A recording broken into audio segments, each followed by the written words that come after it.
Bom dia a todos. Hoje então nós começamos com a história do Brasil. É claro, né, que nós devemos tomar certo cuidado, né, quando nós formos falar sobre história do Brasil nesse momento, né, pois a ideia de Brasil como unidade, como país, ele só aparece, vamos dizer assim, em 1822, talvez até mesmo em 1808, né, quando a família real se estabelece na colônia, né, o Brasil se torna então a sede de um reino, nós podemos falar em Brasil, mas quando nós nos referimos a Brasil nesse momento, né, ou até esse momento que nós estamos tratando, né, nós estamos nos referindo ao território brasileiro, tá? Então, toda vez que eu for falar de Brasil, tratando-se do período colonial, nós estaremos tratando, na verdade, do que seria o território brasileiro, já que não havia ainda uma noção de nação ou de unidade brasileira, ainda mais para esses momentos dos primórdios da colonização brasileira.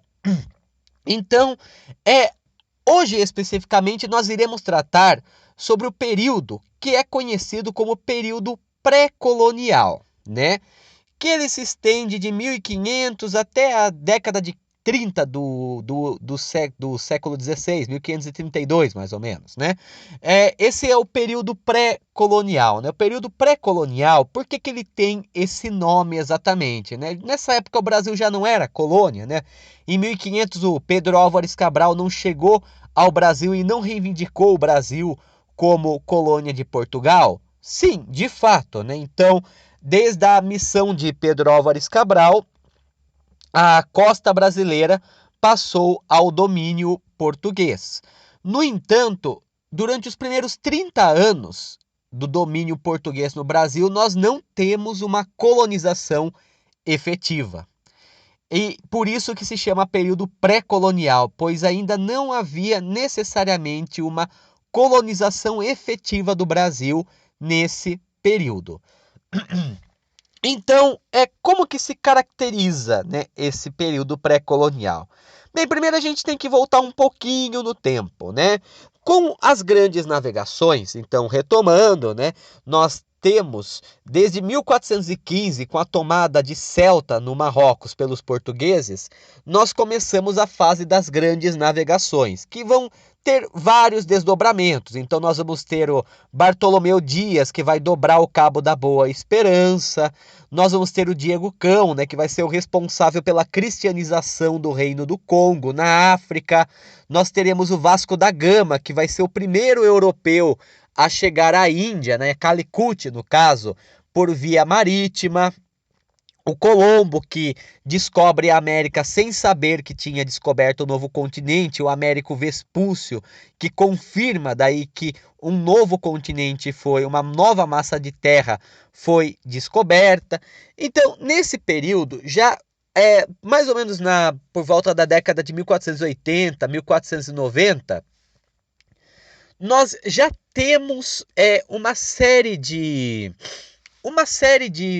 especulações, no caso, a respeito de uma grande massa de terra no que seria a América Meridional, né? Então, desde a viagem de Colombo, no caso, já havia uma forte especulação sobre a presença de terras ao sul da América. Muitas vezes elas se orientavam também por teorias equivocadas, né? Por exemplo, uma teoria antiga, né, que dizia que a quantidade de terras emersas ao norte deveria ser a quantidade de terras emersas ao sul, né, o que é uma teoria que não faz sentido nenhum geologicamente, mas que imperava nessa época, né, e graças a ela também já se havia um conhecimento não só da América do Sul, mas também da Oceania e da Antártica, né, que era tudo chamado de Terra Australis, né, ou seja, não se tinha conhecimento nenhum, era terra incógnita, né, ou seja, terra desconhecida, sabia-se da sua existência, embora pelos motivos errados, mas ninguém tinha chegado nessas regiões ainda. Por conta disso, é que foi assinado, inclusive, o Tratado de Tordesilhas, né, que dividiu o mundo entre portugueses e espanhóis, né, sendo que inicialmente o primeiro acordo, né, o de 1493, era a Bula Intercoetera, que colocava um limite de 100 léguas a oeste do Cabo Verde, né? Então toda a terra a ser descoberta a oeste seria dos espanhóis e a leste dos portugueses. No entanto, os portugueses eles pressionam a Espanha e o Papa que mediava esse acordo, né, a mudar a linha para 370 léguas a oeste do Cabo Verde, né, que acabou curiosamente pegando a região litorânea do Brasil. Então, isso antes mesmo de qualquer menção ao Brasil, os portugueses já tinham uma possível preocupação da presença de terras incógnitas ao sul do Equador, no ocidente. E mesmo assim, né, já é mais do que comprovado, né, que Pedro Álvares Cabral não foi o primeiro europeu a chegar ao Brasil, né? Em 1498, o Duarte Pacheco, outro navegador português no caso, né, ele teria chegado na foz do rio Amazonas, mas teria sido uma missão secreta. Por quê? Porque ele teria passado do Tratado de Tordesilhas, da linha do Tratado de Tordesilhas, e essa violação poderia levar a uma guerra entre Espanha e Portugal naquele momento. Então a informação dele foi sigilosa, ele apenas comprovou a existência de terras ao sul da América, ao sul da região onde Colombo teria passado alguns anos antes, e informou ao rei de Portugal.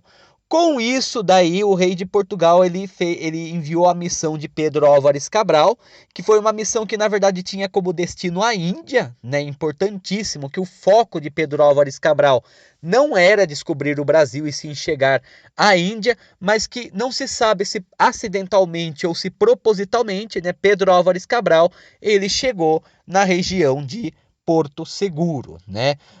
Então isso no ano de 1500, né, que acabou acontecendo, né? Pedro Álvares Cabral ele reivindica aí de fato essas terras ao sul da América, na costa litorânea do que vai ser conhecido como América do Sul, para o rei de Portugal. Então, inicialmente, essa nova terra ela foi batizada como Ilha de Vera Cruz. Na verdade, o primeiro nome de fato, né, que aquela região teve era Pindorama, como os indígenas tupis da região chamavam, que significa Terra das Palmeiras, né? No entanto, não existe muito consenso sobre o fato de Pindorama ter sido um nome para o Brasil. Pindorama poderia ter sido apenas o nome da praia, o nome daquela região, o nome daquela floresta, né, da Mata Atlântica, mas muito possivelmente não se referia nem ao Brasil, nem à América do Sul, né? Provavelmente era algum nome local que os indígenas deram àquela área, mas que com o passar do tempo, né, acabou virando Brasil em Tupi-Guarani, né? Tanto que Brasil em Tupi-Guarani até hoje é Pindorama, né? Apesar de que, na verdade, muitas vezes isso se deve a um equívoco, né, por parte dos portugueses que tiveram contato com os indígenas nesse primeiro momento. Então, depois os portugueses mesmo, eles batizam a região de Ilha de Vera Cruz, pois acreditava-se que era uma ilha a região, depois com outras expedições percebe-se que não era uma ilha, era um continente unido, né? E com isso ela passa a se chamar de Terra de Santa Cruz. Aí, por volta de 1505, os portugueses eles encontram grandes reservas de uma árvore chamada pau-brasil, que, diga-se de passagem, não era apenas brasileira, tá? O pau-brasil, a árvore do pau-brasil, é comum em várias regiões, né? Ela era encontrada desde o México, América Central, o resto da América do Sul, até mesmo na Ásia se encontrava o pau-brasil. E da onde que vem esse nome, né? Na época em que o pau-brasil ele foi, vamos dizer assim, descoberto, né? A moda europeia ela demandava muito tecidos vermelhos. E essa madeira, quando colocada em brasa, ela liberava um pigmento vermelho usado para fazer a tinta vermelha desses tecidos. Então, por isso que se chamava pau-brasil. Então, é uma madeira que você coloca em brasa, né? Que você coloca em fogo, né? Como a região do que será o Brasil tinha bastante reservas de pau-brasil, ela passou a ser conhecida em 1505 como Terra Brasilis, que é a terra dos Brasis. Então, passou a ser batizada em referência à árvore de pau-brasil, que era bastante abundante. Então, os portugueses inicialmente eles tinham uma intenção de encontrar metais preciosos no Brasil, o que demorou bastante para acontecer, diga-se de passagem, né? As grandes reservas de minérios, né, de ouro, prata e diamante, só vão ser encontradas de fato no Brasil lá pelo século XVIII. Antes disso, apenas uma ou outra situação se encontra o ouro e outros metais preciosos, né? Querendo ou não, a maior parte das reservas de metais preciosos ficou do lado espanhol da ilha de Tordesilhas, o que inclusive irritou bastante os portugueses, pois os portugueses tinham uma terra na América, os espanhóis, eles em pouco tempo acham grandes reservas de ouro e as reservas de prata também em Potosí, na Bolívia, e os portugueses não conseguiram encontrar inicialmente nada tão significativo. Com isso, né, o que os portugueses estabelecem? Eles estabelecem, então, a extração de pau-brasil num primeiro momento, né? Para isso, eles se utilizam de duas práticas. A primeira é a prática do escambo, a troca, né? Então, o escambo, na verdade, é uma prática de amonetária de economia, né? Ou seja, que não envolve moedas. Você troca uma mercadoria por outra. Então, até existe muita lenda, muito folclore a respeito disso, né? Que diz que os portugueses eles davam bugigangas, espelhos, né? Até machados, pente para os indígenas e os indígenas davam pau-brasil para eles. Isso aí, na verdade, veio de uma visão bastante estereotipada da história colonial, que defendia uma intensa ingenuidade por parte dos indígenas que poderiam ser facilmente enganados pelo invasor. Na verdade, em grande parte, de fato, né, os indígenas litorâneos eles ajudaram os portugueses a extrair o pau-brasil, mas também porque talvez o pau-brasil não tivesse muita utilidade para eles, assim como teria para os portugueses. Enquanto que, por exemplo, algumas mercadorias que os portugueses trocavam com eles poderiam ter alguma utilidade para eles, né?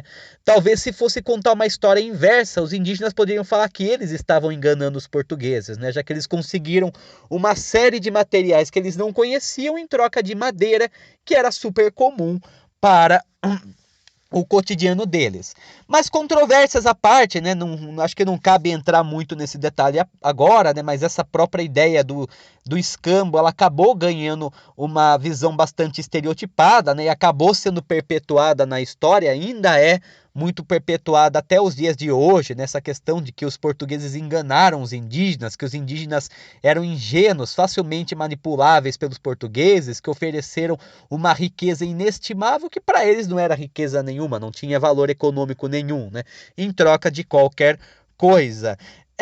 E como os portugueses eles administravam isso? Como eu falei, inicialmente não havia ainda muito interesse dos portugueses em uma colonização efetiva do Brasil.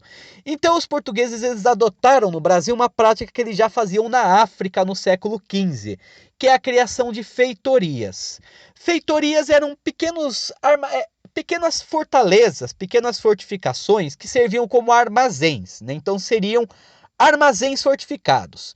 Então alguém ficava lá e, podemos dizer assim, coletava pau-brasil e outros recursos que fossem importantes e armazenava nesses armazéns para, de vez em quando, uma caravela portuguesa passar por lá e coletar esses produtos. Então, virou uma economia basicamente extrativista, sem uma colonização de fato, né? Inclusive, muitos dos primeiros colonos que vieram para cá eram degredados, né? Então eram pessoas que cometeram algum delito em Portugal e que então tinham como punição ser enviado às terras além-mar. Disso a gente até lembra um pouco da história do Caramuru, né? A invenção do Brasil, né? O Diogo Álvares, né? Que existe um pouco de lenda e um pouco de história, né? No que diz respeito à história dele, né? O Caramuru, né? Que teria sido um degredado, podemos dizer assim, para o Brasil, né? Mas que acabou tendo bastante prestígio numa aldeia tupinambá, né? Inclusive se casando com uma indígena, né? A Paraguaçu, que depois se converte ao cristianismo. Mas, então, esses portos litorâneos, né, eles tinham como finalidade, né, armazenar material para, de vez em quando, os portugueses irem buscar. Mas nada de uma colonização efetiva nesse primeiro momento. Então, né, com a chegada dos portugueses também é rezada a primeira missa do Brasil, né, um padre estava a bordo, é rezada a primeira missa, né, mostrando também aquela função da cristianização das novas terras, né? O acordo, o Tratado de Tordesilhas também, ele tinha essa finalidade, né? Que os portugueses e os espanhóis deveriam levar a fé católica para o mundo inteiro, né? Então isso também é uma coisa bastante marcante desse primeiro momento, a iniciativa da cristianização dos nativos, né? Já que havia a ideia de que, inclusive, né, até bastante curioso que muitos dos indígenas, das línguas indígenas, não havia pronúncia da letra R, L e da letra F, né? Isso é uma questão linguística, em compensação eles têm sons que nós, na língua portuguesa, não somos capazes de pronunciar, mas isso até virou uma espécie de provérbio, vamos dizer assim, né, que dizia: os indígenas não pronunciam o R, o L e o F, né? Quer dizer, eles não têm nem rei, nem fé, nem lei, né? Quer dizer, não havia Estado, não havia legislação e não havia religião. Tudo isso, de certa forma, é um tanto quanto mentiroso. De fato, os indígenas brasileiros não se organizavam em estados, mas tinham uma organização social bastante complexa, muitas vezes vinculada ao sistema de clã e de parentesco, que os portugueses não compreenderam como uma forma de organização social. Não tinham rei, mas tinham lideranças, né? Lideranças que se orientavam muitas vezes pelo prestígio, né? O chefe, que era uma liderança prestigiosa, né? Você tinha o pajé também, né? Que era uma liderança sacerdotal, uma liderança religiosa, no caso. Você tinha os anciãos também, né? Que eram vamos dizer assim, os responsáveis pela tradição, né? Então tinha uma liderança cultural, uma liderança tradicional sobre os outros indígenas. E com relação à religião, né? Eles tinham sim os cultos deles, desde cultos animistas, né? Ou seja, a ideia de que a natureza ela é movida por espíritos, né? Por forças sobrenaturais, como também politeístas, né? A crença em vários deuses, né? Os tupis mesmo eles eram politeístas, no caso eles acreditavam em diversos deuses, né? A Jaci, né? Da lua, a Yara, dos rios, né? O Tupã, né? Que é um pouco controverso, né? Porque muito se fala que o deus Tupã ele não existia na religião tupi antiga, né? Na verdade era uma deusa, né? Chamada Tupana, mas que com a cristianização acabou se criando um deus masculino, vamos dizer assim, como o deus principal do panteão, né? Aí teria se tornado Tupã. Inclusive o Câmara Cascudo, né, que padronizou o folclore brasileiro, ele fala sobre isso. Então, o que acontece, né? O que acontece posteriormente a esse primeiro período de ocupação? A primeira coisa que vai acontecer os portugueses eles estavam em minoria, né? Então eles eram um grupo bastante minoritário. Inclusive, um dos grandes problemas dos portugueses em sustentar seu império era o contingente populacional. Em menos de 100 anos, os portugueses eles dominavam a costa de quase todos os continentes a ser descobertos: Ásia, África e uma parte da América do Sul também. No entanto, eles não tinham um grande contingente populacional na época para ocupar efetivamente esse território. Então, uma das coisas que eles tiveram que buscar foi aliança com os grupos indígenas. Então, principalmente grupos tupis guaranis, embora não todos, tá? Os portugueses desenvolveram uma espécie de aliança. Eles buscavam pau-brasil para os portugueses e os portugueses eles cristianizavam eles, né? Davam quinquilharias para eles, entre outras coisas. Já os indígenas do interior do Planalto Central, né, que eram mais hostis aos estrangeiros, eles eram chamados de tapuias, né? Os tapuias, na verdade, são os índios que não são tupis. Essa terminologia já era usada pelos tupis antes da colonização, principalmente para se referir aos indígenas do tronco linguístico Macro-G. No entanto, ele se aplica a qualquer indígena que não fala alguma língua tupi Guarani, né? Então, tapuia, inclusive, significa bárbaro, inimigo, qualquer coisa do gênero, né? Então, assim, geralmente ele é aplicável aos grupos dos Macro-G, mas também pode ser aplicável a outros grupos mais interiorados. Então, os portugueses eles estabelecem relações políticas com os tupis, já que eles sozinhos não conseguiam dar conta da colonização. É até engraçado, né, até curioso, inclusive, que nos primeiros mapas que se tem do Brasil, o rio Amazonas ele é representado de forma ondular. Né? Então, ele é representado como se fosse uma cobra, já que muitos indígenas, inclusive, chamavam o rio Amazonas de alguma terminologia parecida com cobra da água, o grande cobra da água. Os portugueses iriam demorar bastante a conhecer o rio Amazonas, né? A chegar mesmo, a navegar pelo rio Amazonas. Então, a representação do interior do Brasil que eles faziam nos mapas muitas vezes vinha das informações que os indígenas davam a eles, inclusive essa questão do rio Amazonas ser representado numa forma de uma serpente, o que é bastante curioso, né? Então, como eu falei, Portugal ele não coloniza de fato o Brasil, não havia nada de tão lucrativo, né, nem metais preciosos nessa nova terra. Então, o que eles faziam? Né? Basicamente, era apenas uma extração. Né? Então, extraía para o Brasil outros produtos e vendia a preços absurdos no mercado europeu. Devemos lembrar que o que orientava a economia nessa época era o mercantilismo, né? Ou seja, aquela economia que tinha como base o acúmulo de metais preciosos e também o lucro, né? E outra coisa que marca também o mercantilismo é o pacto colonial. Nesse sentido, a região do Brasil sob domínio português só podia fazer comércio com os portugueses, não podia fazer comércio com outros grupos. Só que isso vai se tornar um problema, porque além dos portugueses, os franceses também eles começam a contrabandear o pau-brasil na região norte. E isso começa a preocupar, de fato, os portugueses. Então, o que os portugueses eles resolvem fazer? Né? O que a coroa portuguesa resolve fazer? Começa a mandar uma série de missões para o Brasil dos chamados arrendatários.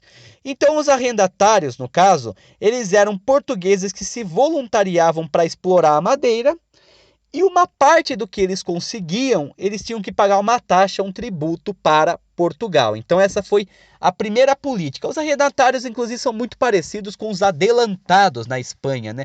Que antes de uma ocupação mais definitiva, a Espanha ela nomeava alguns espanhóis para explorar a América, mas como acabou virando terra de ninguém e o Estado espanhol não tinha controle, eles acabaram, de certa forma, cancelando esse negócio dos adelantados para instituir os vice-reinos e as capitanias gerais, né? No caso do Brasil, né, eles usaram essa política dos arrendatários. O mais famoso deles, inclusive, foi um cristão novo, ou seja, um judeu convertido ao cristianismo em Portugal, chamado Fernão de Noronha, que inclusive deu o nome a uma das ilhas mais famosas do Brasil, né, a ilha de Fernando de Noronha.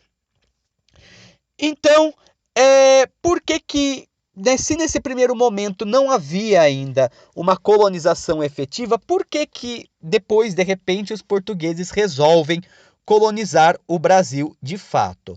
Bem, há uma série de motivos pelo qual os portugueses iniciam a colonização do Brasil. Então, alguns pontos que nós devemos chamar a atenção. Primeiro, a crise do comércio de especiarias do Oriente. Né?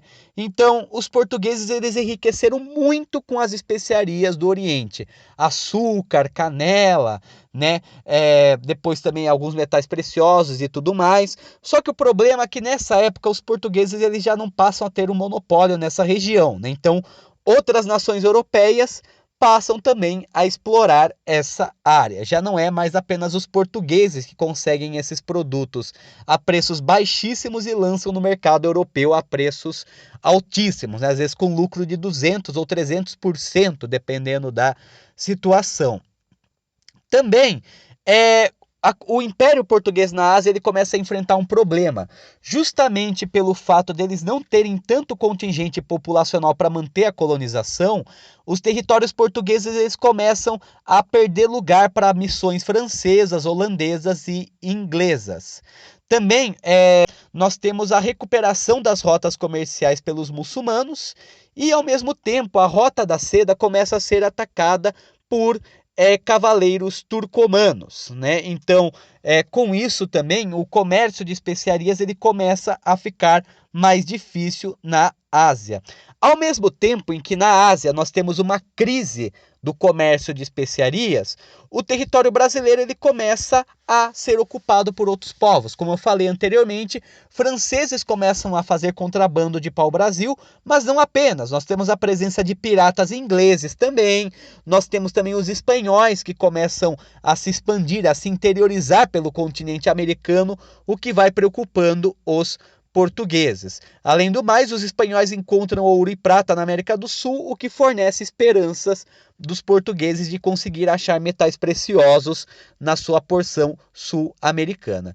Então, Dom João III, rei de Portugal, ele então decide abandonar algumas feitorias e praças militares na Ásia, pois aquilo estava sendo um investimento muito caro e não estava dando mais recurso por conta da crise das especiarias do Oriente. Ao mesmo tempo, também os territórios portugueses na Ásia começam a ser abocanhados por outras potências coloniais.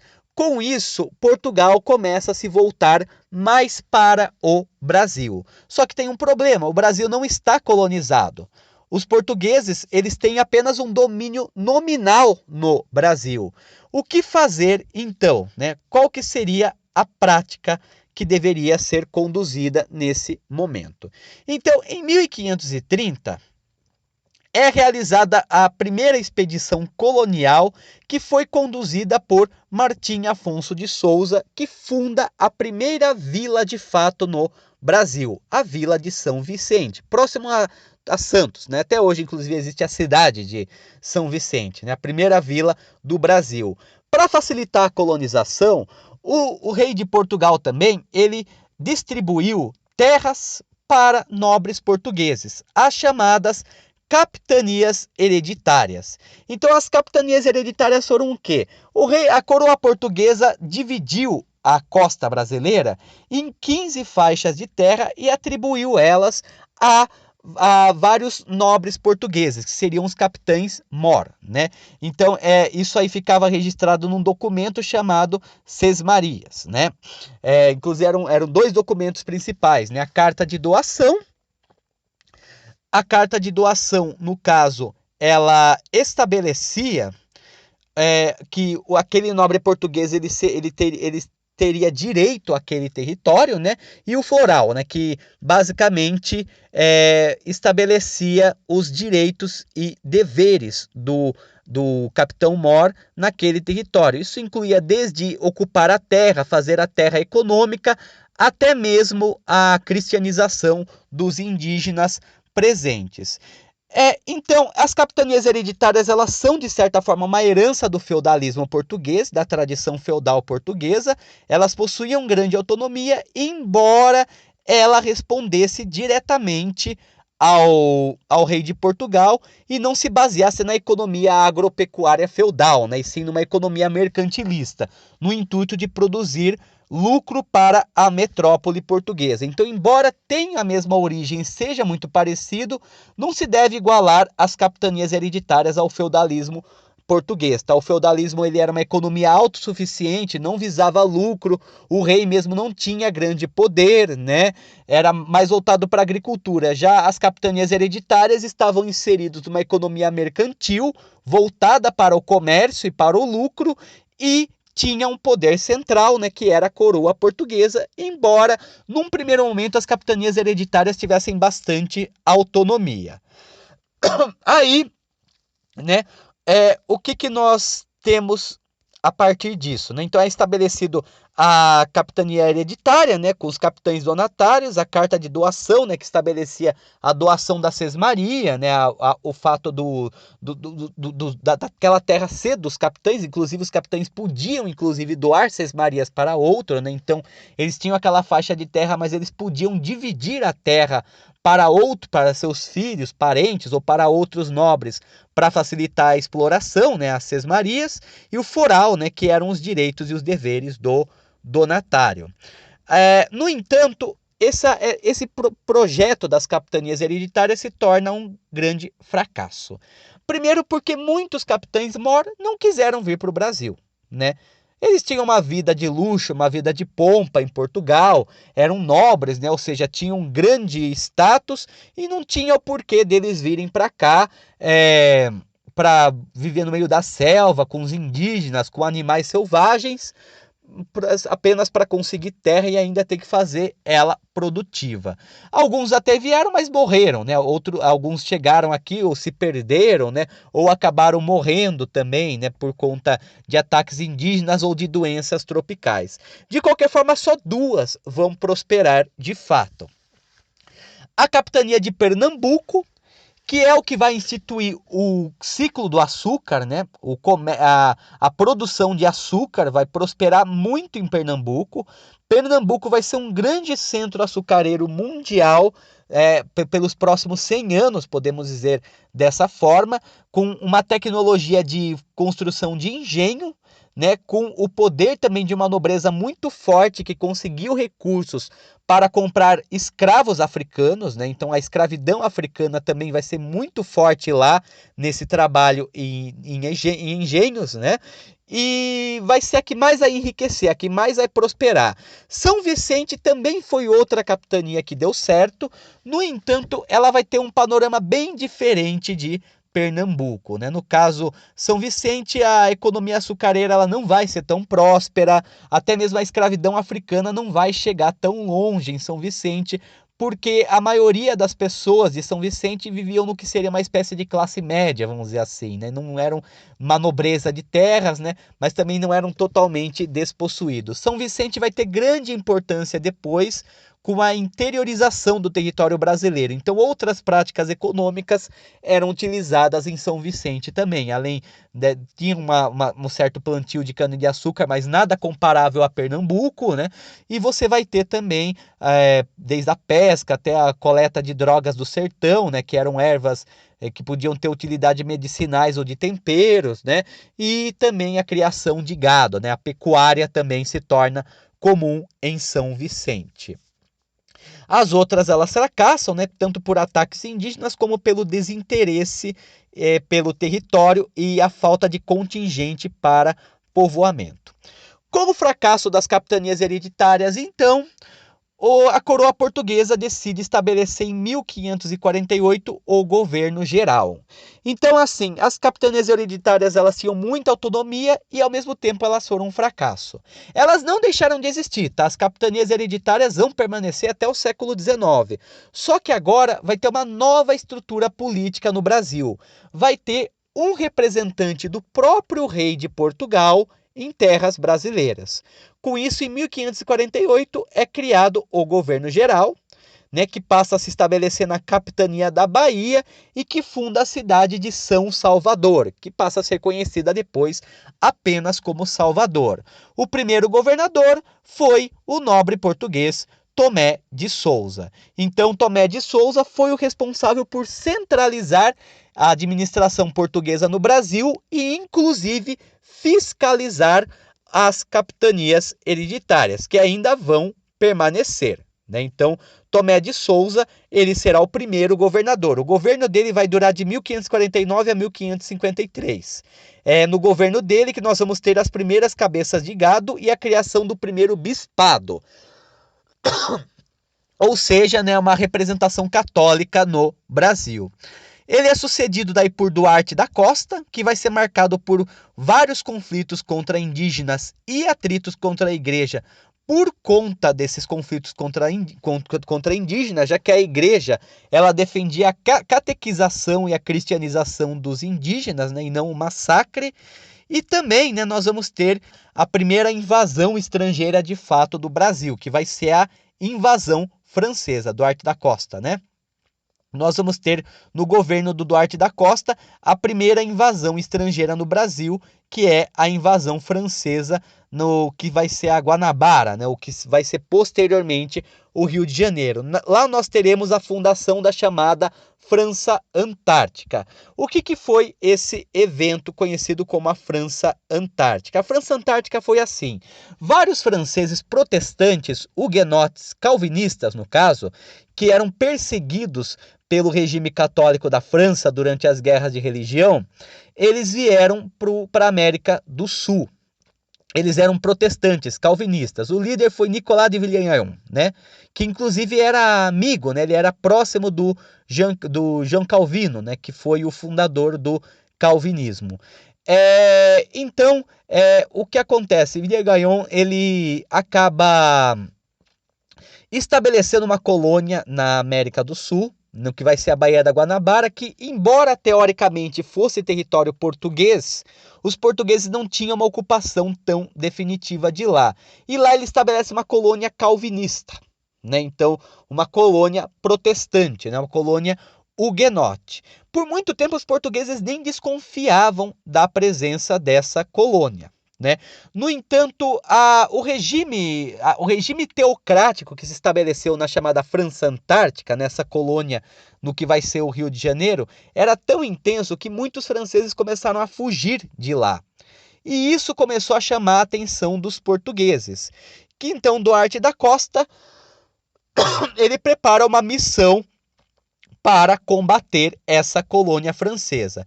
Embora ele tenha dado início, não foi ele que concluiu, né? Quem concluiu foi o seu sucessor, o governador Mendes Sá, que vai ficar de 1558 a 1572. Em seu governo, que vai ter a fundação do povoado do Rio de Janeiro, em 1565, e 2 anos depois, o fim da França Antártica. Então, a expulsão dos franceses do Brasil.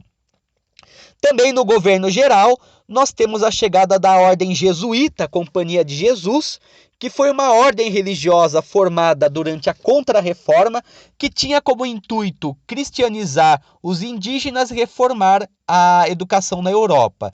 Então, os primeiros jesuítas chegam na liderança de Manuel da Nóbrega. Também se institui o primeiro governo, né, administrativo, o governo local, que são as câmaras municipais, que realizava a administração das vilas. Apenas o catolicismo passou a ser permitido. Os judeus que eram perseguidos pela Inquisição, eles deveriam se converter ao cristianismo e se tornar cristãos novos, embora muitos mantinham ainda suas tradições judaicas. No entanto, no Brasil não houve queima de heréticos, né, nem de judeus, né? No caso brasileiro, a Inquisição portuguesa ela não se estabelece no Brasil, né? Quando alguém era condenado de heresia, bruxaria ou de não ser cristão, ele era enviado para Portugal, para em Portugal ele ser julgado e então condenado. As ordens religiosas, como a Ordem de Cristo e a Ordem Jesuíta, elas se tornam as responsáveis pela cristianização e ensino dos nativos. Ao mesmo tempo, também uma outra questão interessante é que o português não era a língua mais falada no território brasileiro nesse momento. Nós tínhamos desde várias línguas indígenas, né, como do tronco tupi-guarani ou macro-gê principalmente, mas não só. Nós temos as línguas africanas, né, as línguas bantus ou iorubás, né, suahilis também, dos escravos que eram trazidos da África, mas o português era uma língua minoritária, mesmo entre os brancos, mesmo entre os descendentes de europeus. No caso, havia no Brasil as chamadas línguas gerais, que era uma mistura do tupi antigo com o português, né? E essas línguas gerais é que eram as mais faladas no território brasileiro. Era uma espécie de língua franca no território brasileiro, era mais falada do que o português. No caso, havia duas, né? A língua geral setentrional, ou língua geral do norte, que era falado na região da Amazônia e que vai originar mais para frente o Nhangatu, né? Que é uma mescla mesmo de línguas indígenas com português, e a língua geral paulista, que era falada pelos habitantes de São Vicente, né? Então, é importante ressaltar o português mesmo, ele só vai se tornar uma língua franca no Brasil com o Marquês de Pombal, né? O Marquês de Pombal no século XVIII que vai institucionalizar a língua portuguesa no Brasil. Até lá, você vai ter desde línguas africanas e indígenas até essas duas línguas gerais, a língua geral do norte ou amazônica, né, que vai originar depois o Nhangatu, e a língua geral paulista também. No caso, como eu havia afirmado anteriormente, uma das principais atividades, né, que foi instituída no Brasil nesse momento, economicamente, depois da extração do pau-brasil, foi a cana-de-açúcar. E a cana-de-açúcar ela foi instituída no Brasil por quê? Em grande parte porque ela era favorável ao clima e solo brasileiro e porque já era um produto conhecido na Europa. Inclusive, os portugueses já haviam plantado também cana-de-açúcar, né? É uma herança que os árabes deixaram para eles. Os árabes já tinham o domínio da cana-de-açúcar. Lembrando que os árabes dominaram a Península Ibérica por bastante tempo, né? Por quase 700 anos, podemos dizer assim. E os portugueses das primeiras missões em Açores, na Ilha da Madeira, eles plantaram cana-de-açúcar lá. Só que como eram ilhas e a cana-de-açúcar ela esgota muito o solo, era muito limitado, né? Já no Brasil, o território brasileiro oferecia um potencial muito grande para o plantio da cana-de-açúcar. Então, as primeiras mudas vieram também na expedição de Martim Afonso de Souza, na fundação de São Vicente, né? Elas vieram da Ilha da Madeira nesse primeiro momento. O açúcar, no caso, ele era voltado ao mercado externo em Pernambuco e mercado interno em São Vicente. Então, Pernambuco fazia para vender para Portugal passar para o resto do mundo, né? E São Vicente, o consumo já era menor e era mais voltado para o mercado interno. E visar a produção de açúcar, no caso, ela não tinha como intenção os interesses locais e sim o interesse da coroa. O lucro era todo para Portugal, né? Os portugueses em geral exportavam para os holandeses que refinavam o açúcar, eles tinham a tecnologia de refinar o açúcar e revendiam o açúcar refinado. Para o trabalho da cana-de-açúcar também se adotou bastante a escravidão africana. Mas isso daí é um tema que nós deixamos então para depois, né? A aula já se estendeu demais para compreender pelo menos, né, como foi os primeiros momentos, né, da colonização do Brasil. Então no momento é isso, né? Então uma boa tarde para todos.